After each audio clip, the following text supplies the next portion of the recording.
சரத்குமாருடன் மோதும் ராதிகா, அதிர்ச்சியில் ரசிகர்கள். பிப்ரவரி 27ஆம் தேதி சரத்குமாரோட ஆழி படத்துக்கு போட்டியாக ரிலீஸ் ஆக போற ராதிகாவுடைய தாய்க்கிழவி சோஷியல் மீடியாவையே துவம்சம் செஞ்சுட்டு இருக்கு. தாய்க்கிழவி பட நிகழ்ச்சியில இது சூப்பர் ஸ்டார் ரஜினிகாந்த் நடிக்க வேண்டிய படம்.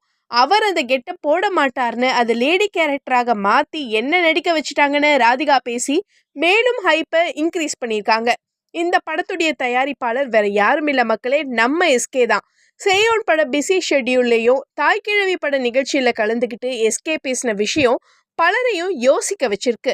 அவர் பேசும்போது, நான் யாருக்கும் போட்டியாகவோ யாரையும் தாக்கவோ யாரையும் தாண்டி போகவோ காலி செய்யவோ வரல. எனக்கு கிடைச்சிருக்க வாழ்க்கையையும் வாய்ப்பையும் சரியா பயன்படுத்தணும்னு நினைக்கிறேன்.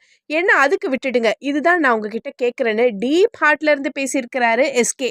தாய்க்கிழவி படத்துடைய ட்ரெய்லர் ரசிகர்கள் மத்தியில கூடுதலான ஹைப்பையும் கிரியேட் பண்ணியிருக்கு. ஊர்ல இல்லாத எல்லா கெட்ட வார்த்தையையும் பேசிட்டேன்னு ராதிகா ஃபன்னாக சொன்னாலும் அவங்க அந்த கெட்டப்புக்காக ரொம்பவே மெனக்கிட்டு இருக்காங்க.